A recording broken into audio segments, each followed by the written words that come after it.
그러한 경험이 많은 사람들을 가리켜서 참 인생이 파란만장하시군요, 이렇게 우리는 표현을 하죠. 오늘 성경에 나오는 요셉은 그 인생이 참 파란만장했던 사람 중에 한 사람입니다. 인생의 초반에 사람이 사람으로서 경험해야 될 그런 일들은 다 경험했던 그런 모습들을 우리가 볼 수 있습니다.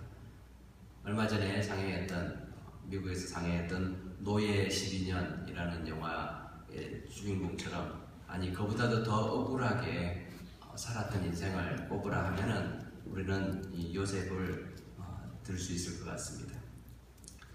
창세기가 50장으로 이루어져 있는데 그 중에서 10장 이상을 이 요셉에 대해서 할애를 할 만큼 하나님께서는 우리에게 요셉을 통해서 말씀하시고자 하시는 그런 중요한 내용이 많다는 것을 우리는 알 수 있습니다.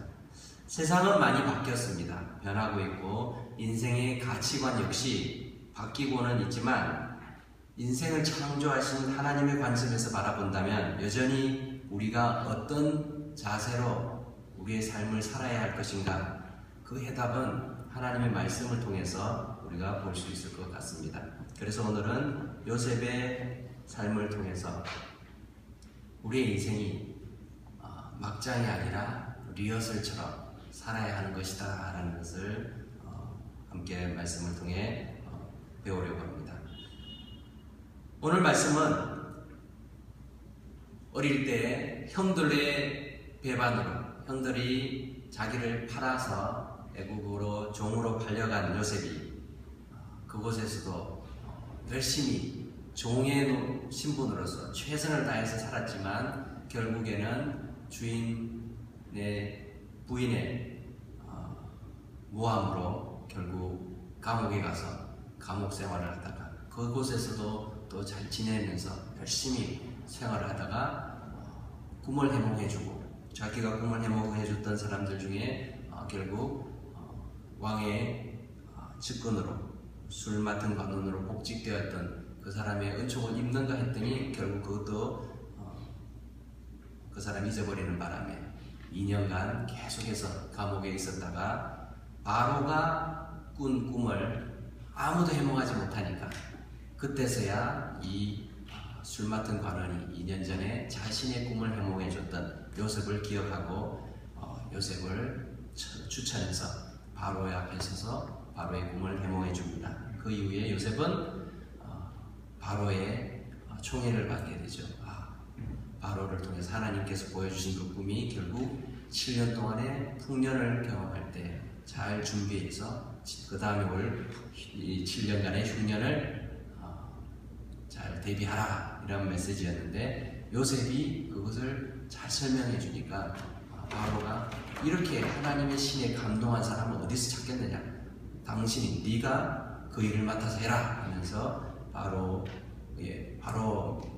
밑에 있는 그런 총리 대신 국무총리처럼 그런 총리로 임명을 합니다. 그 이후에 이 흉년의 시간들, 흉년은 애국 땅뿐만 아니라 그 지역에 있던, 그 근방에 있던 가나안 땅까지 전역에 영향을 미쳤기 때문에 나중에는 요셉의 가족들, 즉 요셉의 아버지였던 야곱과 그 형제들, 그 형님들까지도 이 흉년으로 굶주림을 겪을 수밖에 없었습니다. 결국에는 형들이 애굽 땅에는 양식이 있습니다 라는 소식을 듣고 아버지를 설득해서 애굽 땅에 가서 곡식을 사오기로 하죠. 그렇게 곡식을 사러 갔다가 요셉을 만납니다. 그들은 총리의 자리에 있는 요셉이 자기의 동생일 거라는 것은 꿈에도 생각하지 못했기 때문에, 또 그 당시에 총리를 함부로 쳐다볼 수도 없던 그러한 시절이기 때문에 고개를 숙이고 있었지만 요셉은 그것을 알아보죠. 그래서 이 핑계 저 핑계, 요셉의 그런 계획 속에서 형들은 여러 가지 좀 어려움을 당하다가 결국 형들 앞에서 자신이 누구인지를 밝히죠. 형들이 먼저 고백을 합니다. 사실은 2차 저차에서 우리가 11번째 아들인 이 동생인 동생을 이렇게 잃게 되었는데, 그 일로 인해서 하나님께서 우리 아버지에게 고통을 많이 주셨는데 또 다른 그런 형제가 사라지게 되면은 우리 아버지는 살아갈 수 없을 것입니다 하면서 그렇게 고백을 하게 되니까 이제 요셉이 그때서야 자신의 신분을 밝힙니다. 45장에서는 요셉이 자신이 누구인가를 형들 앞에서 드러내는 장면입니다. 자, 이때 형들의 마음은 반가움이 앞섰을까요? 아니면 두려움이 앞섰을까요? 수십 년 만에 만난 자신의 동생이지만 반가운 마음보다는 두려운 마음이 앞섰을 것입니다. 왜냐하면 자신들이 아무도 모른다라고 생각합니다. 그런 범죄의 당사자가, 그 피해자가 지금 눈앞에, 그것도 자신들을 다스릴 수 있는 그런 권세를 지닌 자로 서 있기 때문입니다.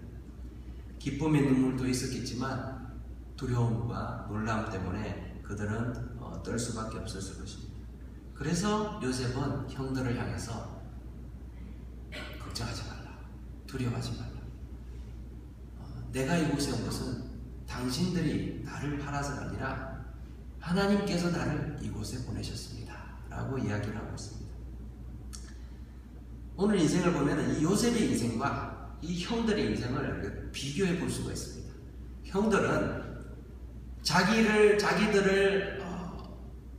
그다지 따르지도 않고 또 자기들을 이게 괴롭히는, 동생이 얼마나 괴롭혔겠습니까마는 형들의 잘못된 모습들을 아버지한테 자꾸 이야기하고 하는 것이 싫었고, 또 야곱 아버지가 형들보다 11번째 아들인 요셉만을 너무 총애하는 것이 싫어서 눈에 가시처럼 질투하는 마음에서 결국 요셉을 팔아버리고는 아들이 요셉이 죽었습니다 라고 야곱에게 거짓 그런 보고를 했던 것인데, 그러고서는 그들은 잊어버렸어요.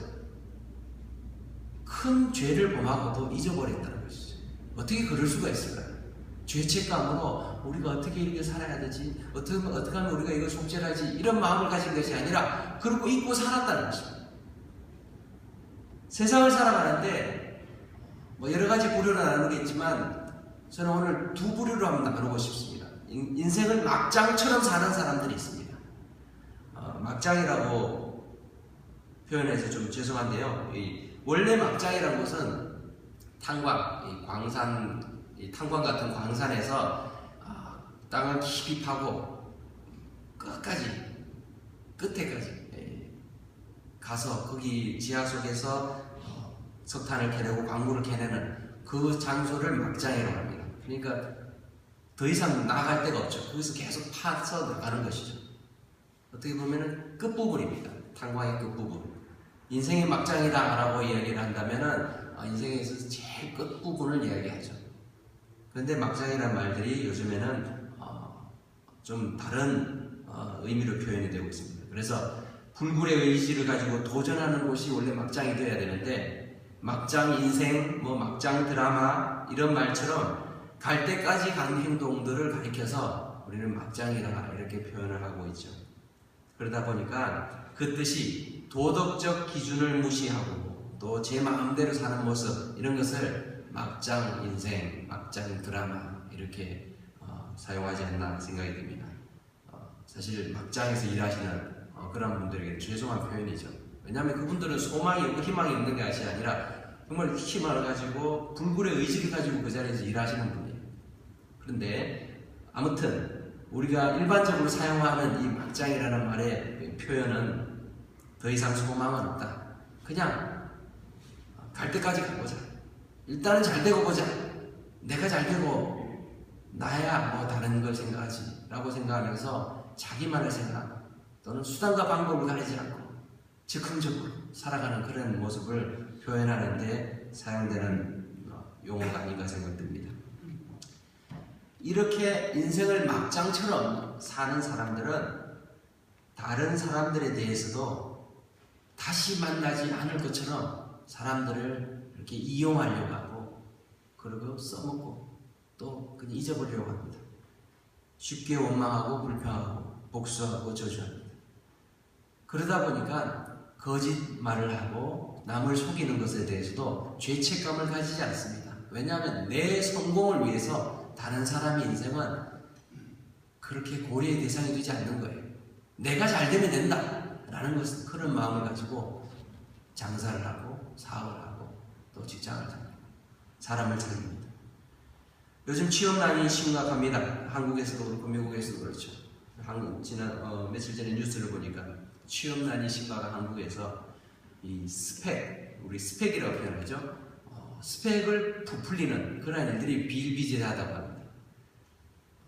그래서 학력을 위주하는 것, 그러한 것들도 있고 경력을 위주하는 일들도 많다고 합니다. 심지어는 자기 인생의 스토리마저도 위조를 한다고 합니다. 남들이 잘 확인할 수 없는 것들, 내가 어릴 때 이렇게 어렵게 살았습니다. 그런데 내가 어떤 일을 했습니다. 확인할 길이 없는 것들을 아주 멋있게 포장을 해서 그렇게 지원한다고 합니다. 게임 회사에 취직을 한 A씨가 허위 경력으로 인해서 해고를 당했습니다. 그 내용을 보니까 지방대를 나와가지고 이 취직을 하니까 잘 되질 않아요. 근데 주위를 보니까 다른 사람들이 다 취직할 때 스펙을 자신의 가지고 있는 경력이나 학력 이런 거를 조금씩 부풀린다는 걸 알게 돼서 자기도 이제 그걸 고치기 시작한 거예요. 그래서 친구들이 모여서 여러 가지 이제 게임 그런 뭐라 그러죠? 경연대 이런 데 하는 거에 자기는 잠깐 참여해가지고 그냥 조언만 해줬는데 자기가 마치 리더였던 것처럼 그렇게 부풀려가지고 자기의 경력을 화려하게 만들었습니다. 그래서 대기업에는 지원을 하면 대기업원이 조사를 이렇게 꼼꼼하게 하니까 좀 중소기업에다가 게임 회사에다가 신청을 했는데 합격을 했어요. 그래서 그 팀장으로 자기가 맡게 되었습니다. 근데 일을 해보니까 티가 나죠. 같이 일을 해보니까 동료들이 이 사람은 전혀 이런 부분에서 경력이 없고 경험이 없는 것 같다 알게 됩니다. 급기야는 회사에서 그 부분을 이렇게 추궁하게 되고 이렇게 결국에는 발각이 돼서 해고 통지서를 받게 됐습니다. 근데 문제가 거기서 그친 것이 아니라 자기가 부풀렸던 문제 때문에 자기가 속해 있었던 그 게임 동아리에 있던 사람들, 자기 친구들까지도 다 이 회사에서 다시 경력을 검토하게 되는 그런 문제가 발생했습니다. 이 친구가 그래서 이 신문의 인터뷰에서 자신은 이런 일들이 발각될 것이라고 꿈에도 생각하지 못했다는 것이죠. 그래서 친구들에게 미안하다. 그래서 연락을 두절하고 산다. 자, 발각되지만 않으면 괜찮은 세상, 그런 세상을 우리는 사는 것 같습니다. 내가 아무리 잘못된 일이라 할지라도 들키지만 않으면 그렇게 살고 있는 인생은 박장과 같은 인생입니다. 자꾸만 죄를 지으면서 점점 깊은 곳으로 파고 들어가면서도 그 죄책감을 느끼지 못합니다. 그것으로 인해서 내가 돈을 벌 수 있고 그것으로 인해서 높은 자리에 올라갈 수가 있으면 그것으로 되는 거야. 수단은 중요하지 않아. 방법은 중요하지 않아. 결과가 중요해 라고 생각하면서 살아간다는 것입니다. 아담과 하와가 선악과를 따먹으면서 인류의 비극은 시작이 됩니다. 선악을 알게 한다는 이 열매를 따먹어서 열매 하나가 없어졌기 때문에 에덴 동산에 큰 손해가 발생한 건 아니에요. 하나님께서 그 열매 하나가 없어졌기 때문에 사람을 벌주신 것이 아니라 사람이 하나님의 뜻을, 하나님의 세우신 법을 지키지 않기로 결정한 것, 그것이 심각한 죄라는 것입니다. 열매를 바라보면서 다른 동산에 있는 다른 모든 열매는 먹을 수 있지만 이것만은 먹지 않아야 된다는 그 하나의 금지 사항을 보면서 사람은 내가 내가 창조자가 아니라 피조물이구나. 나는 내가 섬겨야 할 대상, 내가 말씀을 듣고 순종해야 될 대상이 있는 그러한 존재이다라는 것을 늘 깨달았는데, 이것을 닦는다는 얘기는 무슨 의미인가 하면은 나를 지배할 존재는 없다. 내가 법이고 내가 판단할 것이다. 내가 창조자다. 내가 하나님처럼 되겠다라는 그런 마음을 가진 것입니다. 그렇기 때문에 범죄한 인간들은 그 이후에 자신이 선악을 판단하는 주체가 됐어요. 오늘날 많은 죄가, 범죄가 일어나는 이유들은 내가 원하는 대로 행하기 때문에 범죄가 일어나요. 이것이 내가 옳다라고 생각하고 행하는 것이 다른 사람에게 피해를 주고 소위 범죄 행위가 되는 것입니다. 저 사람은 죽어 마땅해 라고 생각하니까 자기가 죽이는 것입니다. 저 사람의 물건은 내가 가져도 돼 하니까 물건을 훔치는 거예요. 내 뜻대로 하려는 모든 시도가 죄의 출발점이 되었습니다. 그러나 우리 예수님께서는 이 땅에 오셔서 이것을 회복시키셨어요. 어떤 식으로 회복시키시는가 하면은 죄의 문제를 해결하시기 위해서 내 뜻이 아니라 하나님의 뜻에 맞추는 삶을 사셨습니다. 겟세마네 동산에서 기도하실 때에도 아버지의 원대로 하옵소서.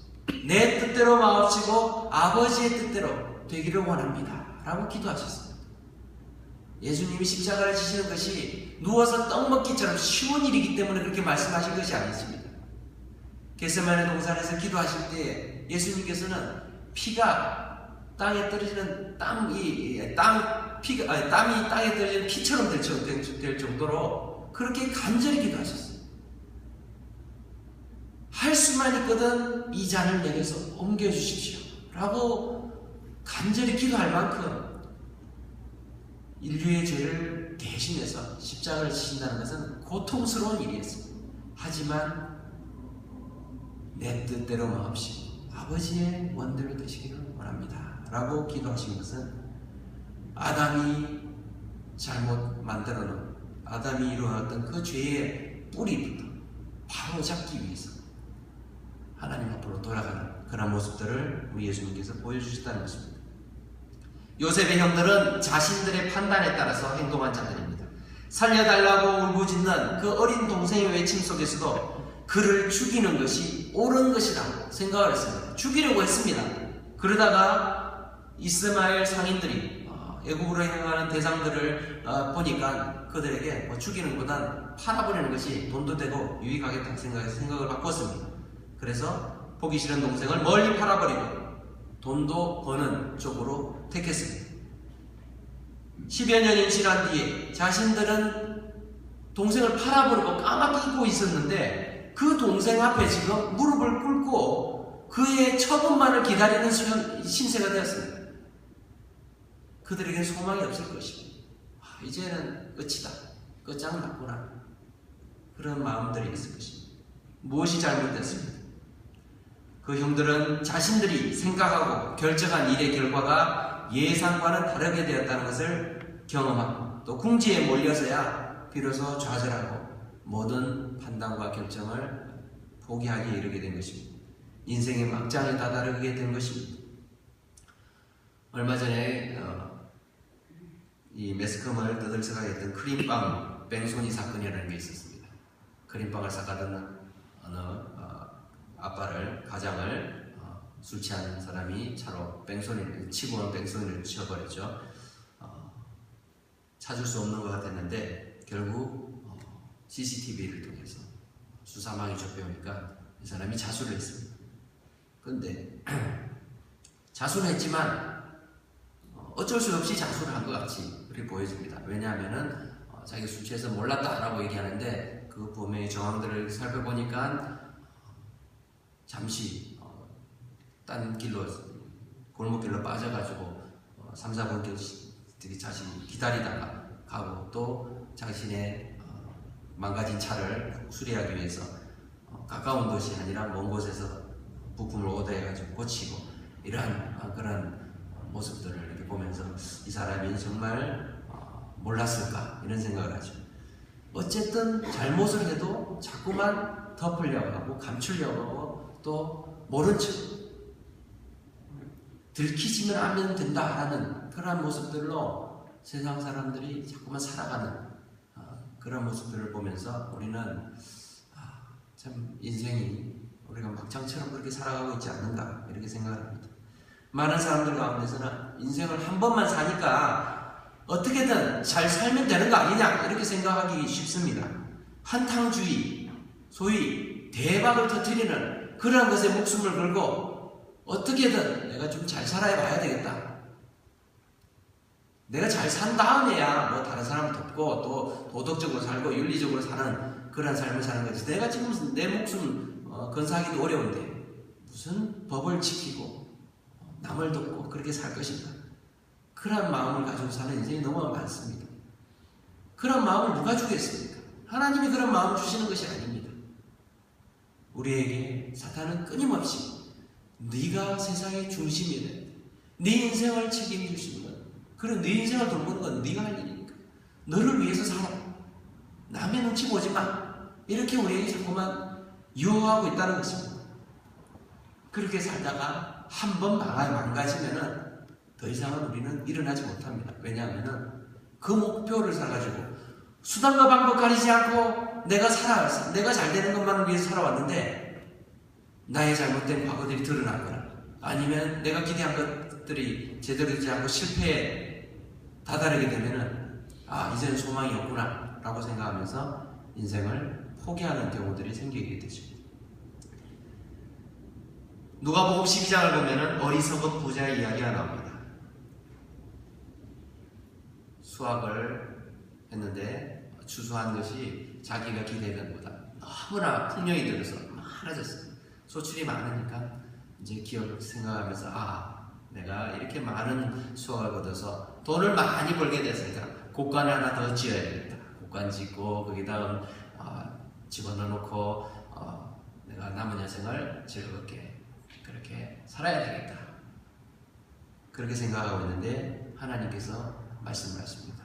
어리석은 자여, 오늘 이 밤에 너 생명을 내가 취하면은 이 많은 것들이 누구의 것이 되겠느냐.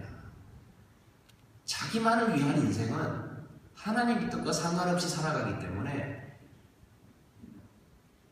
그 인생이 참 이렇게 어리석은 모습으로 결과를 가질 수밖에 없다는 것입니다. 다가올 일들에 대해서 대비하지 않습니다.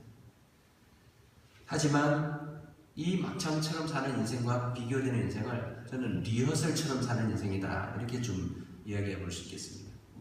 다른 의미로도 쓸 수 있겠지만 리허설, 연극이나 뮤지컬을 여러분들 가보셨으면 알겠지만 배우들이 실제 공연을 하기 전에 많은 연습들을 합니다. 그리고 마지막에 최종 리허설을 하죠. 리허설은 실제 공연처럼 합니다. 모든 것을 다 준비해놓고 실제 공연처럼 하죠. 대충 하는 것을 리허설이라고 하지 않죠. 진짜처럼 최선을 다해서 하는 것을 리허설이라고 하는데, 저는 요셉의 모습을 보면서 요셉은 자기 인생을 리허설처럼 사는 것 같다는 느낌이 들어요. 왜냐하면 보통 사람이 감당하기 어려운 모습들이잖아요. 형들의 미움을 받아서 종으로 팔려가서 노예로 살아가는 것, 그것도 어려운 일입니다. 그런데 내가 지금은 종의 역할이야? 그럼 종의 역할이니까 최선을 다해야지. 종으로 열심히 살아가. 종이 되었는데 그 주인한테 나는 지금 종이 아니에요. 원래 나는 종이 될 사람이 아닙니다. 이렇게 따지지 않아요. 종으로서 최선을 다해요. 그러다가 억울하게 감옥에 들어갔습니다. 감옥에 들어가서는 죄수이신 분이죠. 그 죄수, 나는 여기 올 사람이 아니에요. 그러면서 죄수인 것을 막 억울해하고 막 이렇게 반항하면서 산 것이 아니라 그 자리에서도 열심히 살아가요. 최선을 다해서. 그러다가 총리가 되었습니다.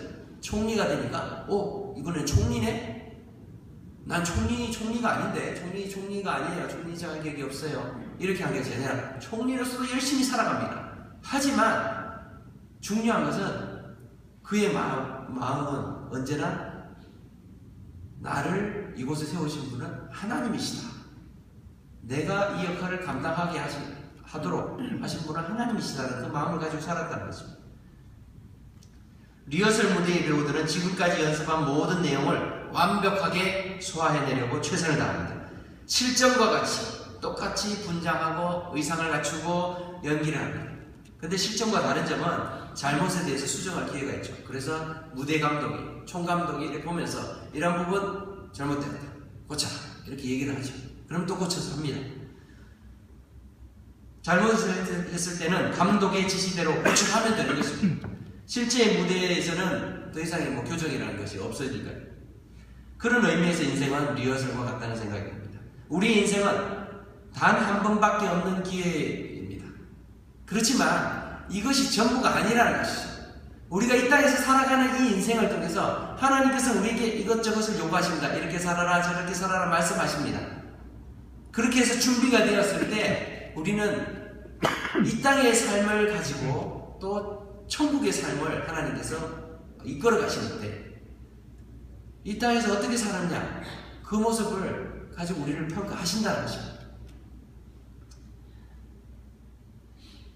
우리의 삶이 우리의 생각대로 순조롭지만은 않습니다. 내가 원하는 역할들을 내가 맡는 것이 아니라 하나님이 주신 역할들을 내가 맡을 수밖에 없을 때가 많습니다.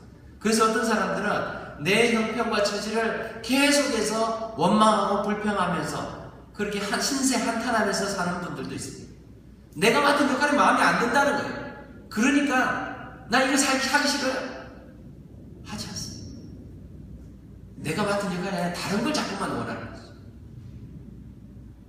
틈만 나면은 복권을 사서 내 인생 역전을 한 방에 어떻게 할 수 없을까? 그것만을 기대하면서 그것이 과연 하나님이 원하시는 뜻일까?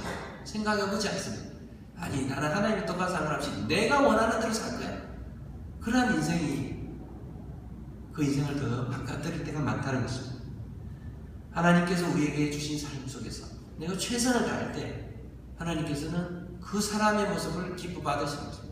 우리 모두가 빌 게이츠가 될 수는 없습니다. 우리 모두가 또 훌륭한 그런 많은 사람들이 또 부러워하는 그런 자리에 설 수는 없습니다. 하지만 적어도 우리는 하나님께서 주신 그 자리를 최선을 다해서 감당할 수는 있습니다. 하나님께서는 우리에게 재능도 주시고 어떤 능력도 주셨습니다. 그것을 다른 사람과 비교할 것이 아니라 내게 맡겨주신 그 역할들을 내가 어떻게 감당할 수 있을까? 최선을 다할 때 하나님께서는 내 역할을 잘 감당하는 나의 모습을 보면서 박수를 치시면서 인정해 주실 것입니다.